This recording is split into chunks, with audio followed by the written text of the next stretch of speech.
आज ही का वो दिन है जिस दिन माँ जगत जननी जगदम्बा ने भगवान शिव ने, आज ही का वो दिन है जिस दिन माँ जगत जननी जगदम्बा अम्बा भवानी ने भगवान शिव जी को धतूरा समर्पित किया था। और आज ही छत्रपति वीर शिवाजी महाराज की सुंदर प्रागट्य महोत्सव की भी बहुत बहुत आप लोगों को बधाई। जय शिवाजी, जय शिवाजी। तो ऐसी पवित्र पावन फुलेरा दूज जिसमें भगवान शिव की अविरल भक्ति को प्राप्त करने का सौभाग्य आप और हमको मिला है। बहुत ज़्यादा भीड़ है, भक्तों का बहुत ज़्यादा हुजूम है।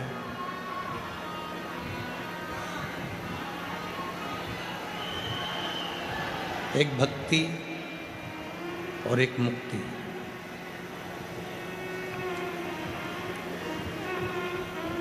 दो शब्द हैं। सीधे यदि मुक्ति को ढूंढोगे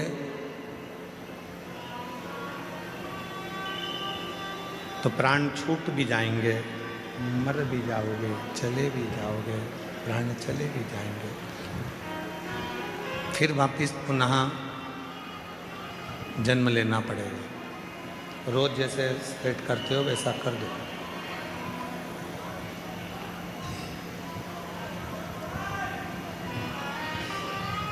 सीधे मुक्त होना, प्राण चले गए, शरीर चला गया, फिर वापिस जन्म लिया और जन्म लेकर फिर इस संसार सागर में आ गए।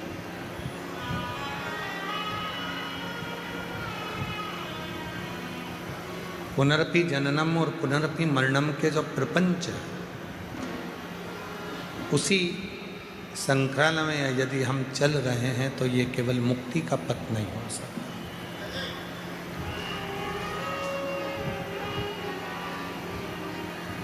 शिव महापुराण की कथा कहती है, जब व्यक्ति के जीवन में भक्ति बढ़ती है, भक्ति का प्रवेश होता है और वो भक्ति इतनी अविरल हो जाती है, इतनी अविरल हो जाती है, तो परमात्मा को तुम्हें वापस भेजना नहीं होता। परमात्मा आपको जब लेकर जाता है तो अपनी शरणागति में उसको रख लेता है, फिर वापस नहीं भेजता। बस भक्ति को बढ़ाना है, भक्ति को बढ़ा दो। ये चल रहे हैं ये वाले, जितना भक्ति बढ़ेगी उतना सुख पाओ।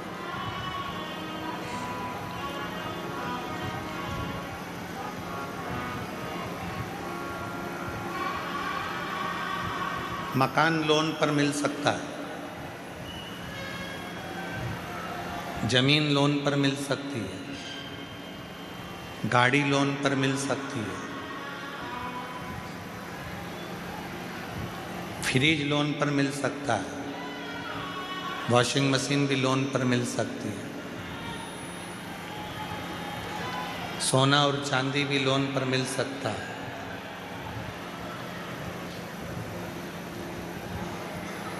गाड़ी लोन पर मिल जाएगी, ज़मीन लोन पर मिल जाएगी, प्रॉपर्टी लोन पर मिल जाएगी, बंगला लोन पर मिल जाएगा, सब कुछ लोन पर मिल सकता है। पर एक भक्ति और दूसरी मुक्ति, ये कभी लोन पर नहीं मिलती। ये दोनों लोन पर नहीं मिलेगी, ना भक्ति लोन पर मिलेगी, ना मुक्ति लोन पर मिलेगी। दोनों में लोन नहीं मिल सकता। अपने को खुद स्वयं के प्रबलता से, स्वयं के भाव से भक्ति को प्रकट करना।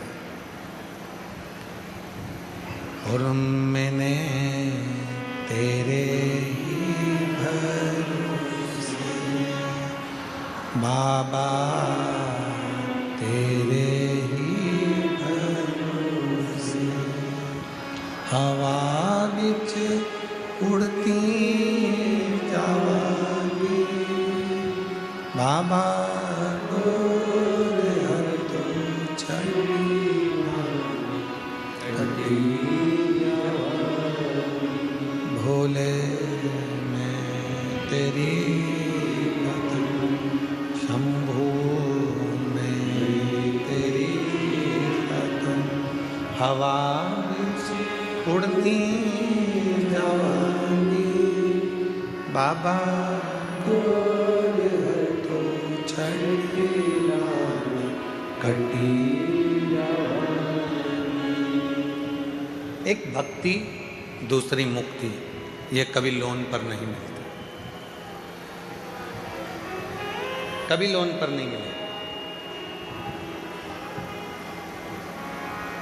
आपको स्वयं धारण करना होगा,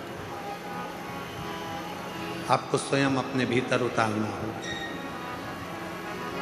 और इतनी शिव की भक्ति कर लो, इतनी शिव की भक्ति कर लो कि मुक्ति मांगना ही नहीं पड़े और परमात्मा मुक्त कर दे।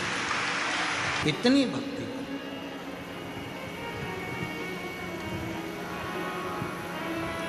और इतनी जल्दी भक्ति मिलती भी नहीं है। चंदन का तिलक लगा लो और माला पहन लिए और सोचा कि भक्ति मिल गई तो नहीं मिलेगी, बहुत कठिन। मंदिर में जाकर बैठ गए और सोचा कि भक्ति मिल गई, बहुत कठिन।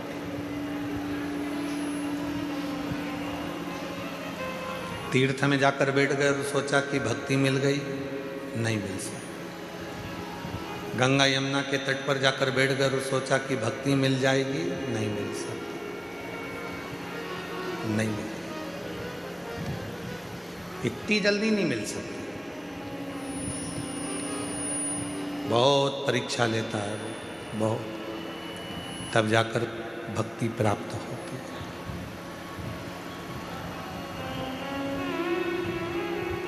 मेरी माताओं, मेरी जीजियों, मेरे जीजाओं, मेरी बेटियों, मेरे बेटाओं, मेरे बुजुर्ग माँ बाप, माता पिता, आपसे एक बात पूछें, जितनी भी मेरी माताएं बैठी हैं, मेरी जीजियाँ बैठी हैं, जीजाओं से तो इस प्रश्न को हम नहीं कर सकते, क्योंकि हो सकता है कोई कोई जीजा इसका उत्तर भी दे सकते हैं, पर प्रश्न है मेरी जीजियों से।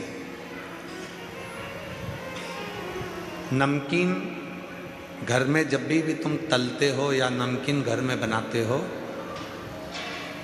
तो उसको तेज आंच में बनाते हो। गैस की आंच कैसी रखते हो? तेज। अग्नि कैसी रखते हो? तेज। और जब मीठा कुछ बनाते हो तो गुलाब जामुन बना रहे हो, हलवा सेकना है, सीरा बनाना है, मीठी थुली बनाना है, खीर बनाना है, कोई मीठी चीज़, कोई पुआ बनाना है, गुजिया बनाना है, मीठा मक्खन पारा बनाना है, मक्खन बड़ा बनाना है, मैसूर पाक बनाना है, घेवर बनाना है, मीठा बनाना है, तो मेरी जीजियाँ सब जानती हैं कि मीठा बनाने के लिए आँच को, अग्नि को थोड़ा धीमा रखा जाता है। बोलो सही है कि गलत है? नमकीन बनाना है तो आँच को तेज करना पड़ेगा, और नमकीन बनाना है तो आँच को तेज कर कर तला निकाला।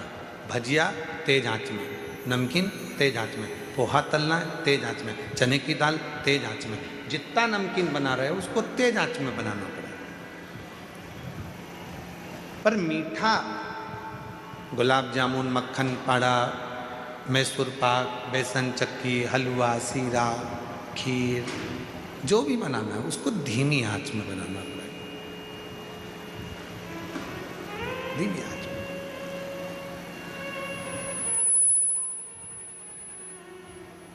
बस भक्ति भी वो मीठा है जिसको धीरे धीरे धीरे धीरे जैसे आटे को सेको धीरे धीरे सुगंध आने लगती है आटे के सिकने की, उसके बाद फिर वो हलवा तैयार हो जाता है, सीरा तैयार हो जाता है।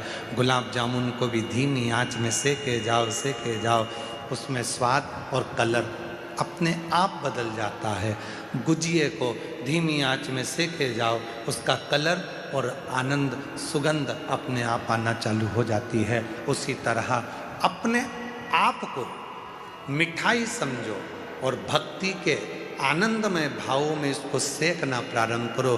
धीरे धीरे धीरे धीरे जब भक्ति करते जाओगे तो इसका कलर भी चेंज होगा, स्वाद भी चेंज होगा और सुगंध भी चेंज होगा।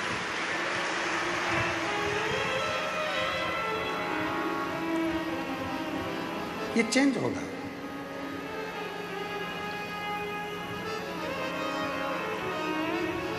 भक्ति वो मिठास है जो धीरे धीरे प्रवेश करती है।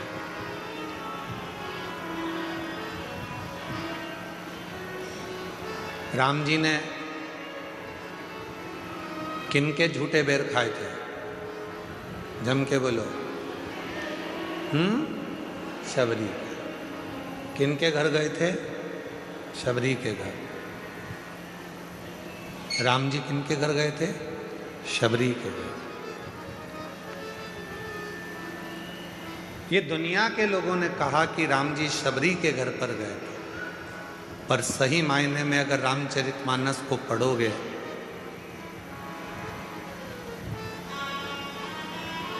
स्कंद पुराण का मानस खंड यदि पढ़ोगे तो उसमें आता है कि राम, मेरे भगवान श्री राम शबरी के दरवाजे पर नहीं सब्र के दरवाजे पर गए थे। जिसके भीतर सब्र है राम उसके पास आता जरूर है।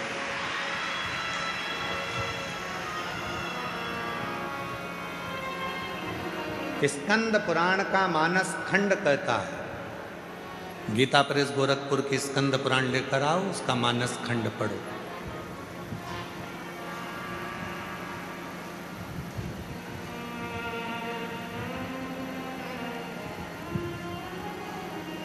स्कंद पुराण का मानस खंड कहता है कि राम जी शबरी के दरवाजे नहीं, राम जी सब्र के दरवाजे पर गए थे। सब्र। और आप और हम ऐसे हो गए कि हमारे अंदर सब्र तो है ही नहीं। आज लोटा भर के जल चढ़ाया तो कल रिजल्ट आना चाहिए। जैसे ही आज मैंने जल चढ़ाया वैसे ही मुझे कल रिजल्ट मिलना चाहिए। आज मैंने पशुपति व्रत करा तो मेरे को कल उसका रिजल्ट चाहिए।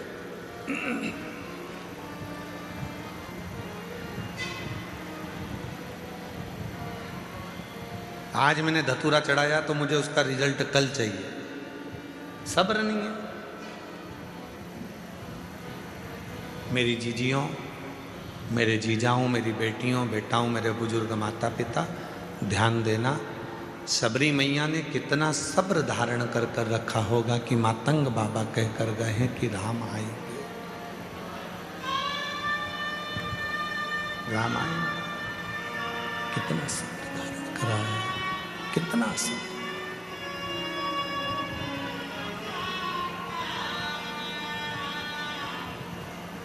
और शबरी अम्मा ने जो सब्र धारण करा तो सब्र के बल पर एक दिन मेरे भगवान श्री राम उनके पास पहुंचे।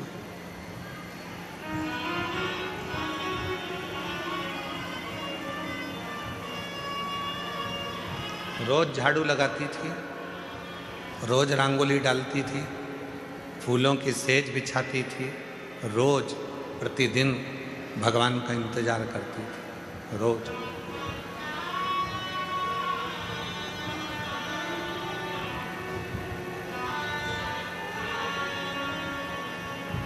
और शबरी बुआरे रास्ता आएंगे राम जी,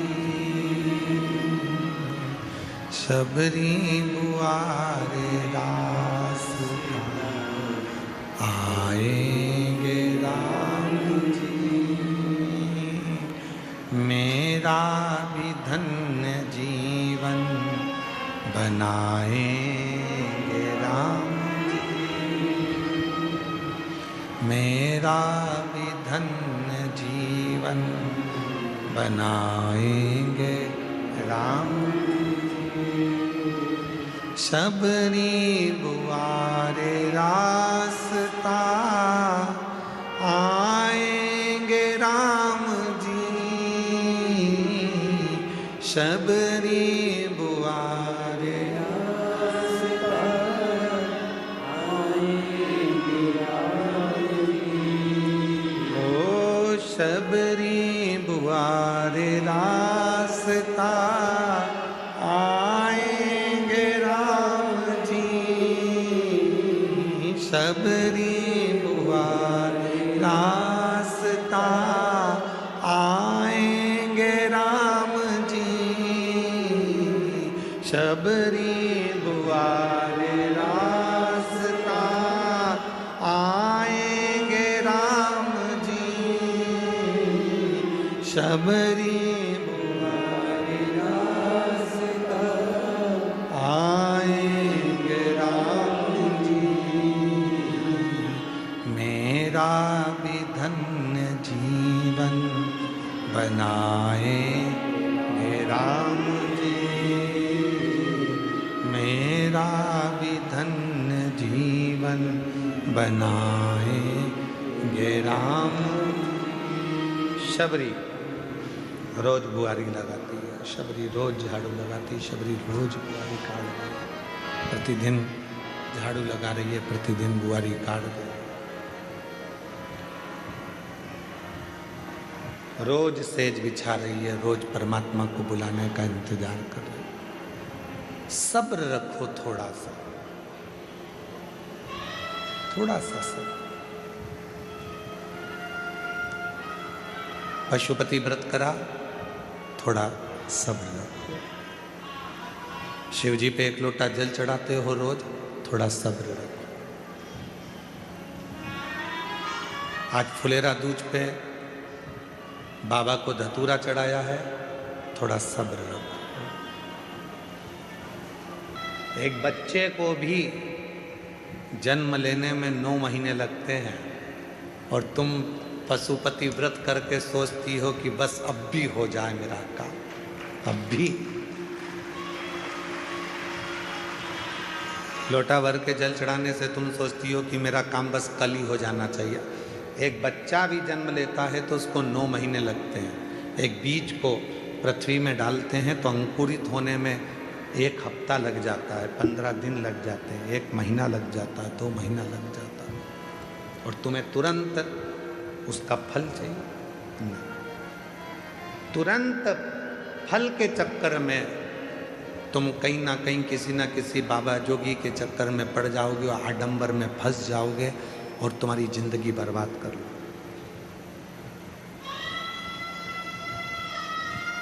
आज की दुनिया के पास में सब्र नहीं है, इसलिए 10 बाबाओं को ढूंढते फिरते हैं। बाबा जी तुम हमारा काम कर देना, बाबा जी तुम हमारा काम कर देना। मैं 2 दिन में काम हो जाएगा, मैं 1 दिन में काम हो जाएगा, मैं 15 दिन में काम हो जाएगा।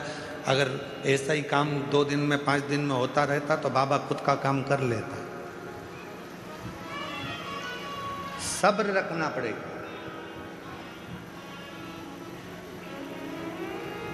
मैजिक नहीं है कि चुटकी बजाई और काम हो गया। थोड़ा सा कुछ उठाकर फेंक दिया और तुम्हारा काम, ना ना ना, ये मैजिक नहीं। इंतजार करो, थोड़ा प्रतीक्षा करो, थोड़ी सब्र रखो। शिरडी साईं बाबा के दर्शन के लिए जाते हो तो वहां 2 चीजें लिखी रहती है, श्रद्धा, दूसरी सबूरी, सब्र। जितना सब्र रखोगे उतना उतना तुम्हारे जीवन को सुख प्राप्त होगा। हम सब्र ही नहीं रख पा रहे। हमने बोला और हमारा काम होना चाहिए, हमने बोला ऐसा होना तो होना, शिव जी को जल चढ़ाया हमारा काम होना तो होना, हमने भगवान से प्रार्थना करी ऐसा होना तो होना। सब्र। आज धतूरा चढ़ाया तुम लोगों ने, सबने, पूरा भारत पूरा विश्व आज शिव जी को धतूरा चढ़ा रहा है और कई जगह पर धतूरे की कीमत 100 रुपये हो गई है।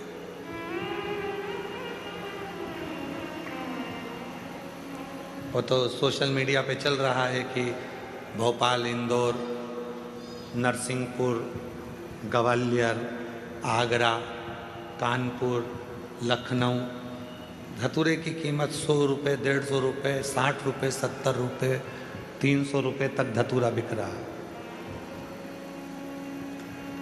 इसको कहते हैं शिव। अपने पास जो रखता है उसकी कीमत कब बढ़ा देगा पता ही नहीं चलने देता।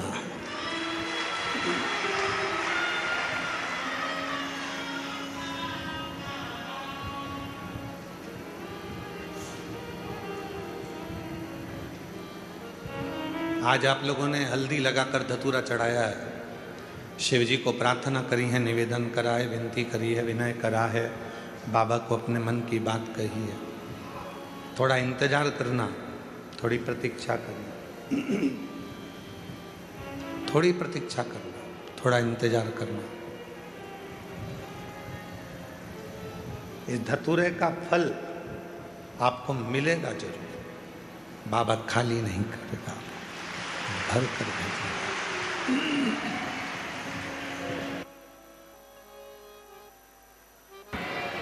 भेजेगा वो, उसका फल आपको मिलेगा। एक लोटा जल चढ़ा रहे हो तो उसका भी फल आपको मिलेगा। पशुपति व्रत कर रहे हो तो उसका भी फल आपको मिलेगा।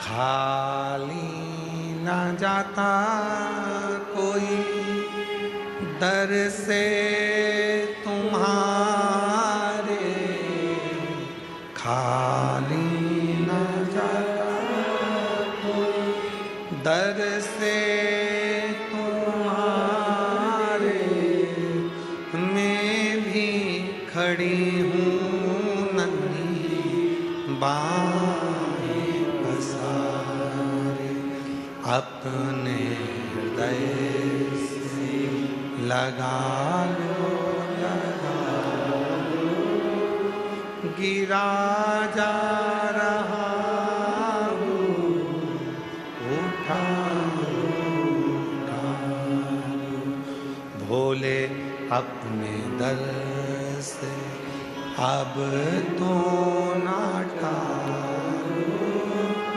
गिरी जा रही हूँ, उठा लो।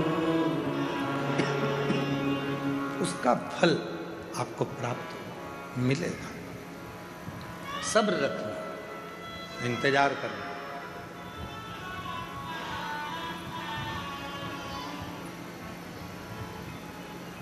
स्वयं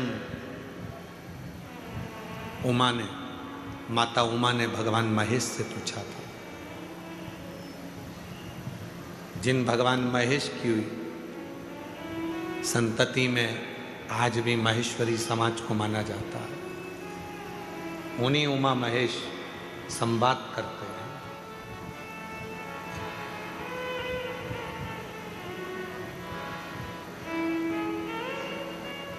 उन्हीं उमा महेश माता उमा ने महेश भगवान से पूछा, शिव जी से पूछा,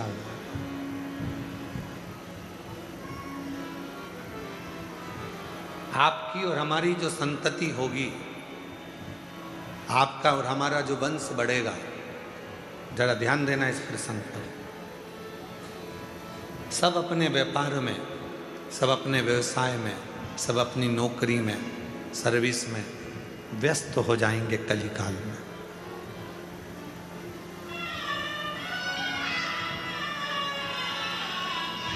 संसार का प्रत्येक मानव अपने अपने कार्य में लगा रहेगा, तब उस व्यक्ति वो अपने परिवार का भरण पोषण करेगा, अपने आप को संभालेगा, समाज को संभालेगा, घर को संभालेगा, कुटुंब को संभालेगा, परिवार को संभालेगा।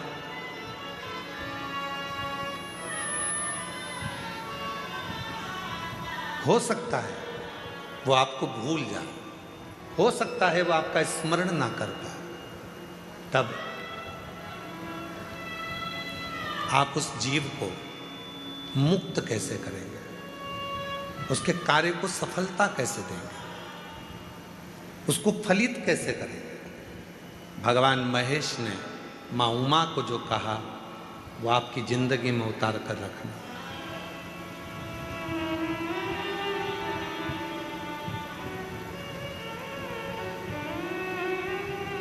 भगवान शंकर और पार्वती का जो रिश्ता है वह 51वें नंबर पर आता है।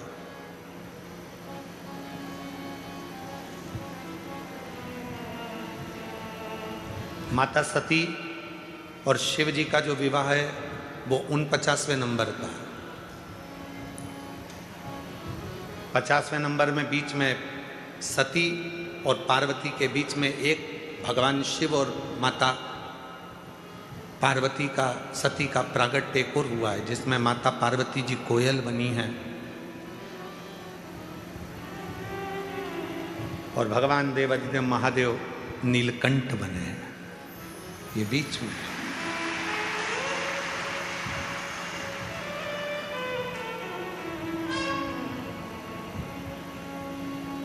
39वां नंबर है उमा महेश भगवान का संवाद। और उन संवादों में माता पार्वती जी ने पूछा कि जीव को मान लो तुम्हें भूल गया, तुम्हारा स्मरण नहीं कर पाया, तुम्हारा भजन नहीं कर पाया, तुम्हारे मंदिर तक भी नहीं पहुंच पाया, तुम्हें भूल गया, तुम्हारे मंदिर तक भी नहीं पहुंचा, तो उसकी गति कैसे होगी, उसकी मुक्ति, उसका कार्य सिद्ध कैसे होगा, उसको सफलता कैसे मिलेगी। तो जो भगवान महेश ने माँ उमा को कहा, संपूर्ण जगत के लोगों को याद रखना चाहिए।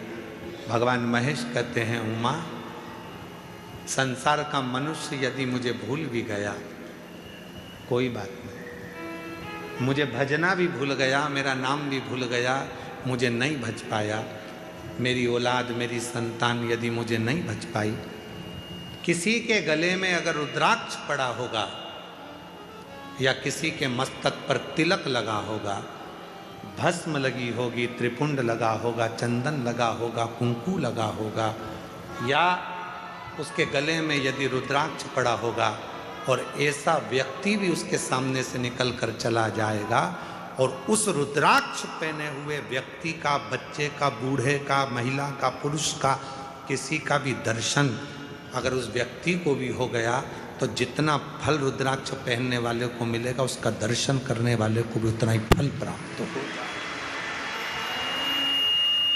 उतना ही फल प्राप्त हो जाए। एक रुद्राक्ष में कितना बल होता है जरा ध्यान करिएगा। एक रुद्राक्ष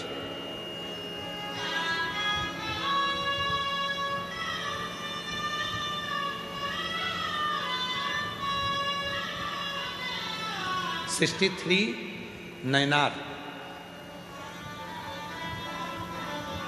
63 शिव भक्त तमिल में हुए हैं। 63 उसमें से एक थे भक्तंगित प्रत, जिनका नाम था भक्तंगित प्रत। 63 भक्तों में से शंकर भगवान के 63 शिव भक्तों में से, शिव भक्तों में से एक भक्त थे भक्तंगित प्रत।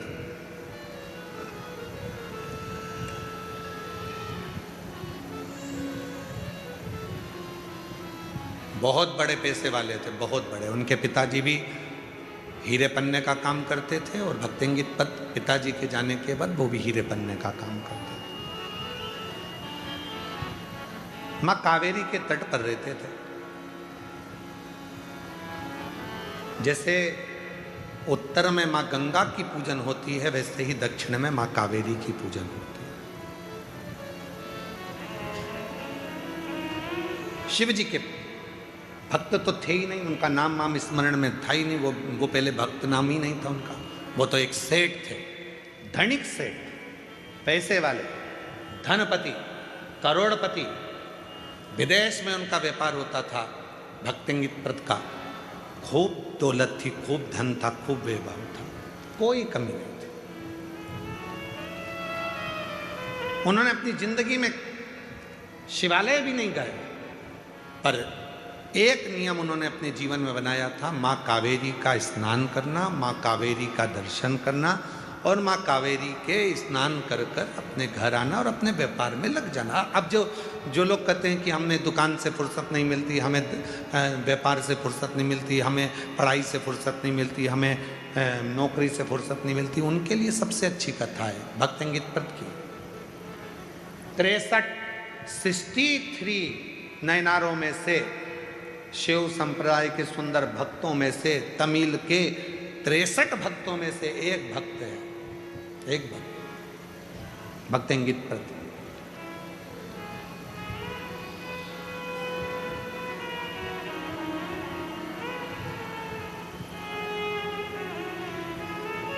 माँ कावेरी का स्नान करते थे, पूजन करते थे और आ जाते थे, अपने काम में लग जाते थे। दिन भर काम काम काम, अपना काम जो है उसमें लगे।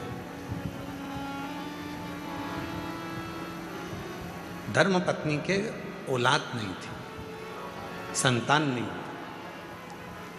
सारी दुनिया के जितने भी वेद थे, डॉक्टर थे, सबको दिखाया गया, वेदों को दिखाया। अब पैसा की कमी तो थी नहीं, फिर भी उनके घर में औलाद का सुख नहीं आया भक्तंगित प्रद के।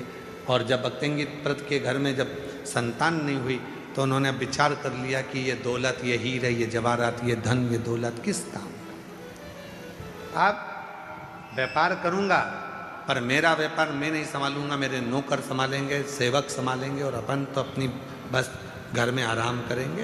इसमें वही की वही कर देंगे। धर्म पत्नी का नाम था वसुमती। वसुमती ने एक दिन पूछा अपने स्वामी से कि तुम आजकल दुकान पर नहीं जाते, व्यापार नहीं करते, विदेश यात्रा नहीं कर रहे हो,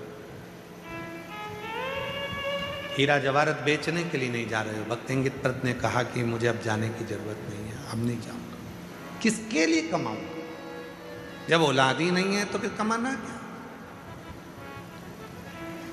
अब नहीं जाऊंगा, अब नहीं जाऊंगा मैं, अब मुझे जाना ही नहीं। फिर भी धर्म पत्नी वसुमती ने उनको धीरे धीरे धीरे धीरे काम पर भेजा। एक दिन की बात थी। भगवान शिव करुणा कैसे करते हैं वो देखिए, कृपा कैसे करते हैं। आज कावेरी का स्नान कर कर जब आ रहे थे, एक कोई शिव भक्त, गले में रुद्राक्ष लाल धागा था और एक रुद्राक्ष लटक रहा था उसमें। उस रुद्राक्ष के आगे आगे झूलने से उस भक्तंगित प्रद के नेत्र चले गए और उसने उस शिव भक्त के चेहरे का दर्शन कर लिया। कई लोग कहते हैं सीवर वाले गुरुजी कोई कथा, ऐसी ऐसी कथा लाते हैं कि वो हमको, तो हम फिर कहें 63 नयनार में से भक्तंगित प्रद का कथा निकालना। 63 शंकर भगवान के भक्त जो तमिल में हुए हैं उसमें से एक भक्त की कथा ये है कि रुद्राक्ष पहनने वाले के मात्र मुख का दर्शन कर लो तो भी शिव के दर्शन का फल प्राप्त हो जाए। कोई कहता है कि रुद्राक्ष क्या महिला नहीं पहन सकती? कौन सी पुराण में लिखा है कि रुद्राक्ष महिला नहीं पहन सकती? कोई कहता है रुद्राक्ष क्या लड़कियां नहीं पहन सकती? शिव महापुराण की कथा कहती है मेरी जगत जननी जगदम्बा तो कुंवारी अवस्था में हिमालय राज ने उनके गले में रुद्राक्ष धारण कर दिया था। माँ पार्वती के गले में रुद्राक्ष बाल्य अवस्था से था, कुंवारी अवस्था से था।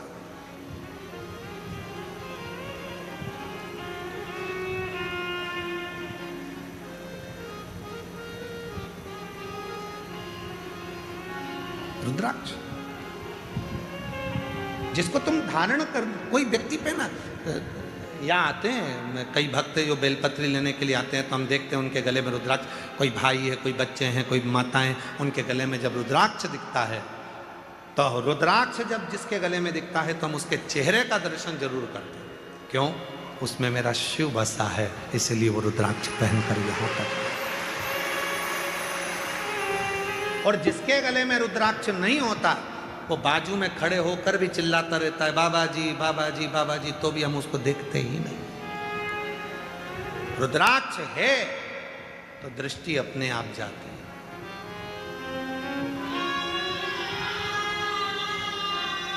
टीसी,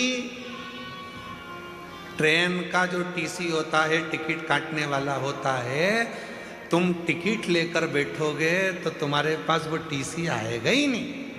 टीसी हमेशा पहचानता है, जिसके पास टिकट नहीं होता उसको टीसी तुरंत देख लेता है।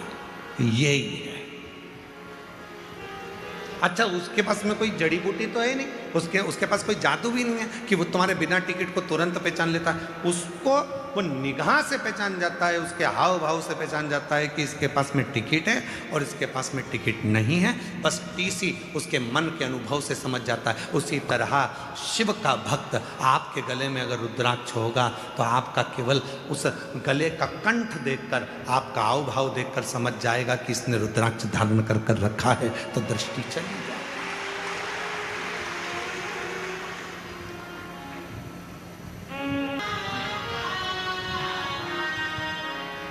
सुंदरता होगी तो लुच्चे जरूर देखेंगे,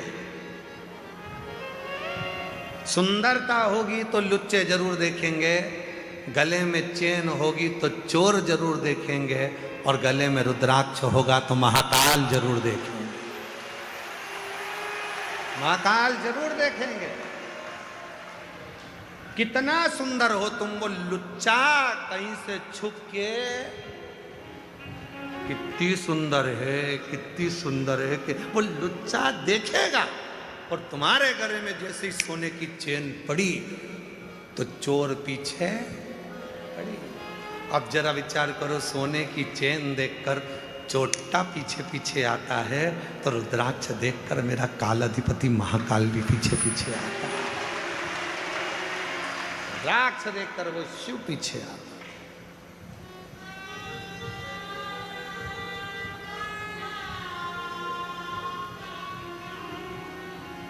नैन लड़े त्रिपुरारी से मैं उनकी,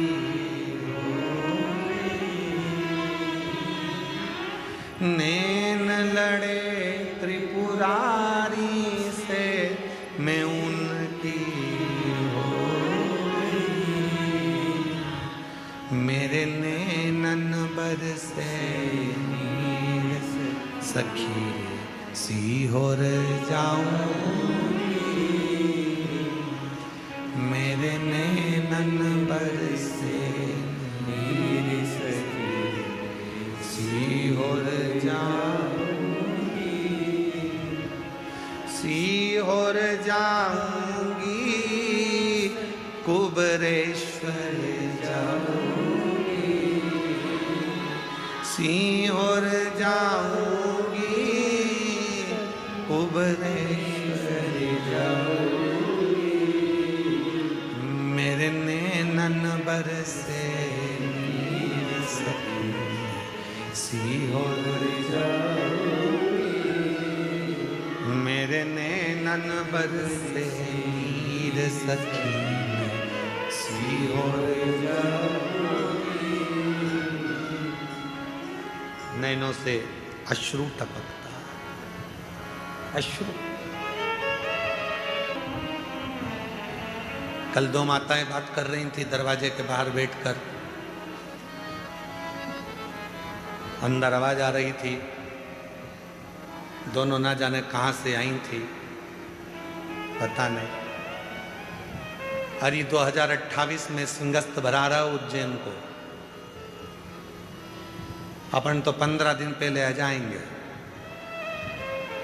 दूसरी बोली 15 दिन पहले क्यों? उज्जैन जाने के लिए सीहोर से तो जाना पड़ता है, उतर जाएंगे और 15 दिन कुबरेश्वर धाम और 15 दिन उज्जैन की धरा पर रहकर कुंभ का आनंद लें। अब वो तो बात कर रही थी, हम सुन के आश्चर्य में पड़ गए। इनकी प्लानिंग अभी से चालू हो गई, 28 तो देरी है।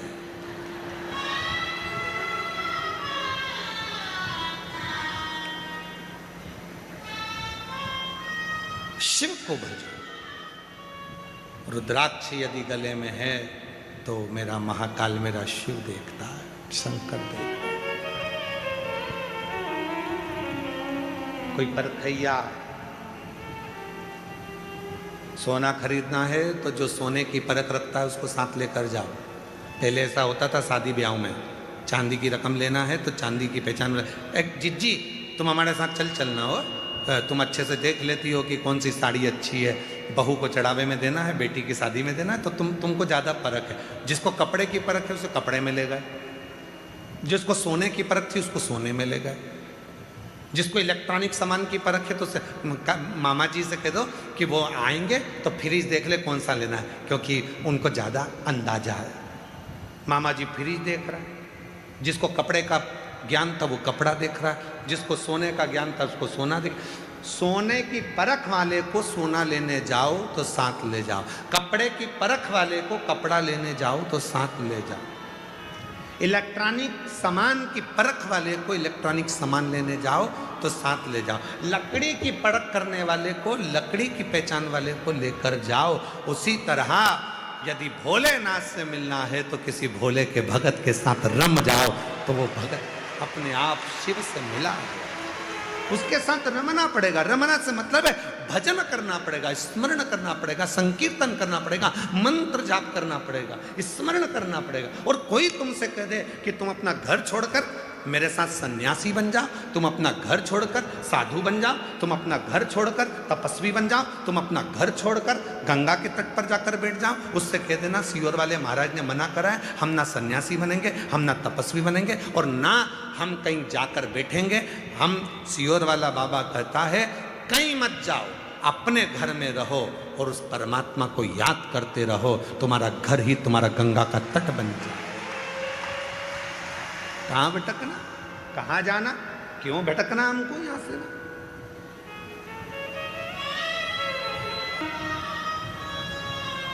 भटकन छोड़ो दो,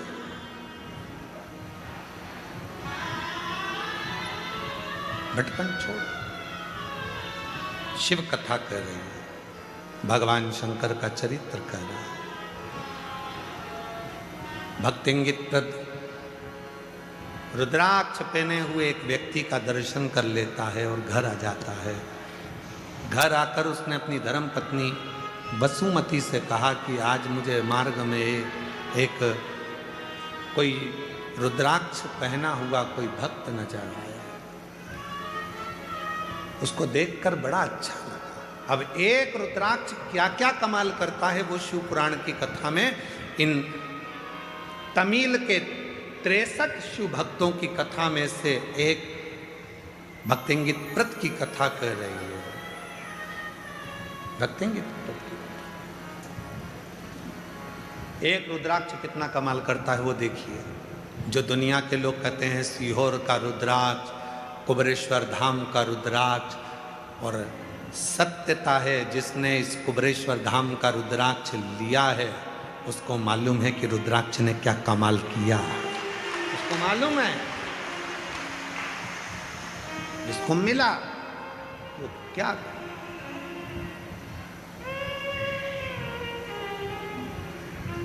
विचार किया।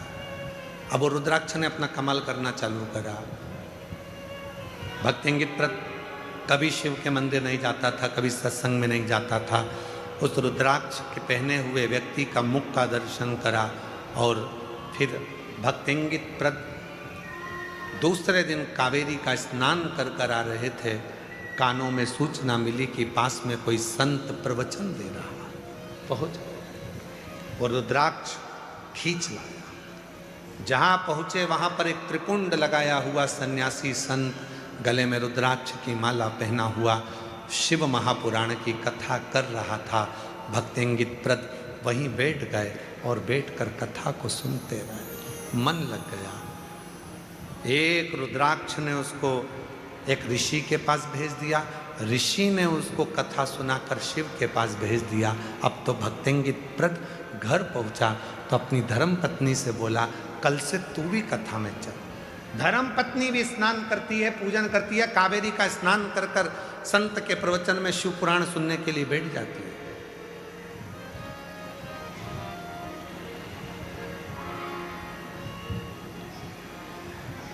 संत ने देखा कि रोज आते हैं, रोज आंखों से आंसू बहते हैं। पूछा, बेटा तुम रोते क्यों? क्या बात है, तुम्हें रोना क्यों आ रहा है? धर्म पत्नी कुछ कहती, भक्तिंगित प्रद ने मन में सोचा कि अब मैं ऋषि से क्या कहूं कि मेरे घर में औलाद नहीं, और अब तो मुझे औलाद चाहिए भी नहीं। अब औलाद की कामना नहीं है, अब औलाद नहीं चाहिए। अब तो स्वयं औलाद नहीं, शिव चाहिए, शंकर चाहिए। अब औलाद की कामना नहीं है। जब माता अंजना देवी ने गौतम बाबा के कहने पर भगवान शंकर के पार्थिव शिवलिंग का पूजन प्रारंभ किया था, जब माता अंजना देवी ने पार्थिव शिवलिंग का पूजन करना प्रारंभ किया था, तो अंजना माता के पार्थिव पूजन से शिव जी प्रसन्न हो गए थे। तो उन्होंने माता पार्वती को भेज दिया था, जाकर पूछो कि अंजना को क्या चाहिए। अंजना माता ने, अब अंजना माता क्या तो संतान थी नहीं, पार्थिव पूजन करी, शिव जी का पूजन करा। तब पूछो इनसे इनको क्या चाहिए। पार्वती जी ने जाकर पूछा माता अंजना जी से कि तुम्हें क्या चाहिए। अंजना जी ने कामना करी थी पुत्र की, अंजना जी ने कामना करी थी कि मेरे घर औलाद हो, अंजना जी ने कामना करी थी कि मेरे घर संतान हो। अब अंजना माता साधना कर,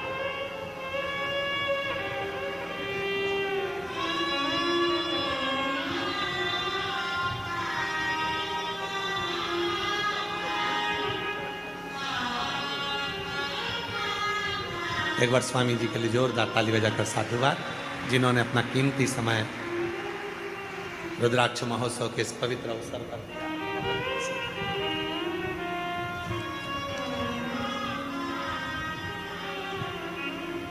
अब अंजना माता संतान नहीं मांग रही है, अब अंजना माता पुत्र नहीं मांग रही है।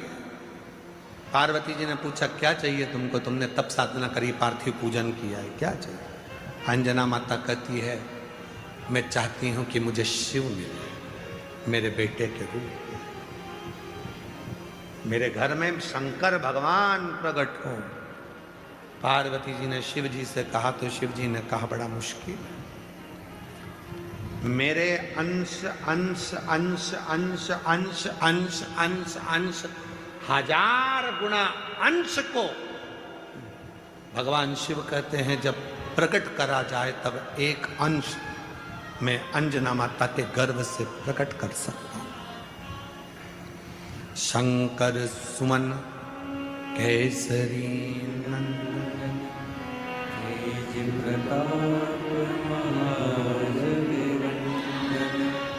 विद्यावान गुणी अति चातुर राम काज कहिले को एक अंश प्रकट कर सकता। अंजना माता ने तो जिद कर ली थी कि मुझे शिव प्रकट हो मेरे गर्भ से। शिव जी समझाए, बोलो उनको नहीं हो सकता, बोलो।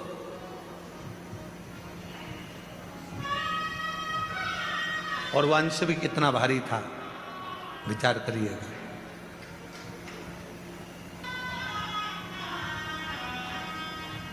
जब कई लोग कह देते हैं ना कि हमारे शरीर में शंकर जी आ रहे हैं, तो मन तो करता है कि इनको विष का कटोरा दे दूं।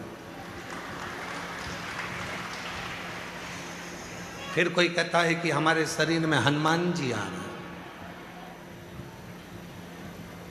शरीर में हनुमान जी। अरे रामचरितमानस में लिखा है, बाली और सुग्रीव की कथा। बाली को वर था, जो तेरे सामने युद्ध करने के लिए आएगा उसका आधा बल तेरे शरीर में आ जाएगा। बोलो सही है कि गलत है? आधा बल उसका तेरे शरीर में आएगा। ये बाली को वचन था, वर था।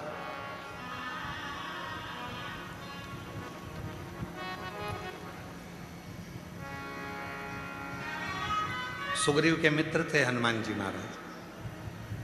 सुग्रीव चाहता तो हनुमान जी को भेज देता, हनुमान जी से बोला भी था, हनुमान जी नहीं गए। हनुमान जी ने कहा मैं चले गया और मुझे इसने देख लिया तो मेरे शरीर का आधा बल इसको चले जाएगा, तो ये फट जाएगा बीच में से। आधा बल तो जाने तो, एक अंश बल मेरा चले गया तो शरीर ही नहीं रहेगा, नसें सब फट कर रक्त निकलने लगेगा। और जो दुनिया के लोग कहते हैं हमारे शरीर में हनुमान जी आ गए, कोई कहे हमारे शरीर में शंकर जी आ गए, अगर आज अच्छे से आ गए तो ये नसें बीच में से फट जाएगी, एक अंश नहीं बचेगा। इसलिए फालतू के चक्कर में पड़ो मती, एक लोटा जल सारी समस्या का हल। व्यर्थ की चिंता करो मती कि हम वहाँ जाएंगे तो वहाँ से ये होगा, वहाँ जाएंगे तो वहाँ से ये होगा, कुछ नहीं होने वाला। अपनी मेहनत अपने को करना है, अपने कपड़े अपने को पहनना है, अपने को खांसी चले तो अपने को खांसना है, अपने को हाथ में खुजाल चली तो अपने को खुजालना, अपने को भूख लगी तो भोजन अपने को करना है। रात को पानी भी गिरेगा तो अपने को खुद उठ के जाना है, पड़ोसी से कहोगे ले चल भैया, तुम खुद का बैग ले जाएगा, तुमको नहीं ले जाएगा। बोलो बोलो, कल रात को 2:42 पे पानी आया, 12:38 पर पानी आया रात्रि। हम सब समय पे जग रहे थे, पूरी रात तुम्हारे चक्कर में नींद ना आई है। पूरी रात सीहोर में पानी था, अष्टा में पानी था, अमलाय तक पानी था, चौराहे पर पानी था, पर मेरे कुबेर भंडारी ने हाथ में झेल रखा था कि थोड़ा बचा, सब दूर जाए।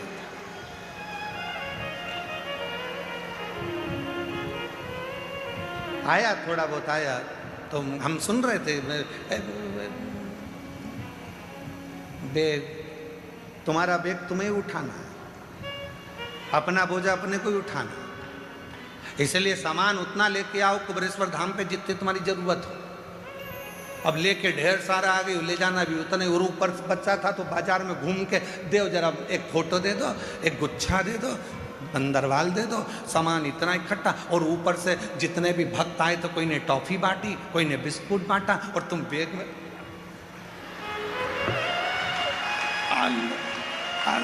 और पूरा बैग भरचक। क्योंकि घर जाएंगे तो बच्चे पूछेंगे दादी क्या लाई, ले टॉफी, ले बिस्कुट।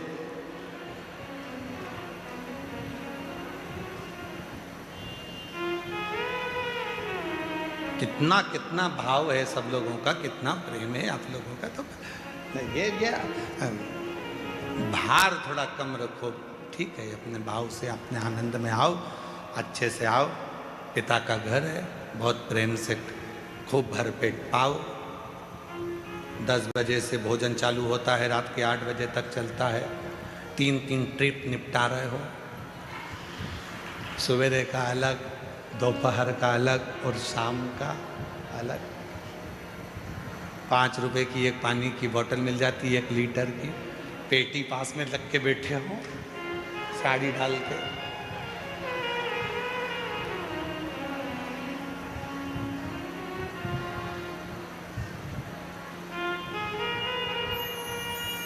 कितना प्रसन्नता, कितनी प्रसन्नता, शिव शिव है।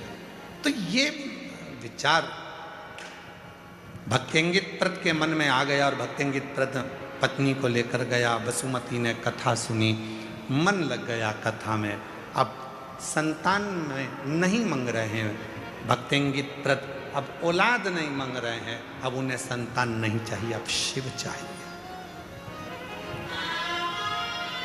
जो तू मिल गया तो सारा जहां मिल गया, जो तू मिल गया तो सारा जहां मिल गया। बस वो मिल जाए तो फिर दुनिया की क्या कमी, क्या कमी। हमने पहले भी कहा, कई लोग कहते हैं सीहोर वाले महाराज के यहाँ से बिठले सेवा समिति द्वारा क्या सीहोर में जाते हैं चंदा लेने के लिए, या रसीद कटती है, या कोई गांव में जाते हैं। गांव में भी किसी के घर जाकर कभी नहीं कहते कि 1 किलो गेहूं देना कि चावल देना, या किसी के दरवाजे पर जाकर नहीं कहते, क्योंकि मेरा कुबेर भंडारी तुम्हारे भंडार भरता है और तुम खुद उस भंडार को लाकर भरते हो, तो क्यों किसी की। फिर कहेंगे बिठले सेवा समिति कुबेरेश्वर धाम सीहोर वाले महाराज के यहाँ से किसी के गांव में ना रसीद जाती है कटने के लिए, ना किसी के यहाँ मांगने के लिए कोई जाता है, ना किसी के दरवाजे पर कभी कोई पहुँचा। और तुम्हारे यहाँ अगर कोई रसीद लेकर आए, कोई कहे, तो उसका जवाब तुम खुद दो। पार्किंग भी बिटले सेवा समिति की 85 एकड़ की पार्किंग रखी, वो निःशुल्क रखी, भोजन निःशुल्क रखा, पानी का केवल 5 रुपये शुल्क इसलिए रखा कि पानी की बोतल को तुम व्यर्थ ना फेंको, कम से कम 5 रुपये की कीमत समझो, इसलिए 5 रुपये। नलों में आरओ के पानी चल रहे हैं, सब फ्री, शौचालय फ्री, शौचालय में भी कोई आपको 1 रुपया नहीं मांग सकता, शौचालय फ्री, चिकित्सा फ्री, सब फ्री। यहाँ प्रेम से बस बाबा के धाम आए हो, श्री शिवाय नमस्तुभ्यम जपो, भजो, पिता से बात करो, बाबा से अपने मन की बात कहकर अपने घर को जाओ, ये काम और कुछ नहीं। चाहिए तो शिव चाहिए, जो तो मिल गया तो पूरा जहां मिल गया, पूरा जहां।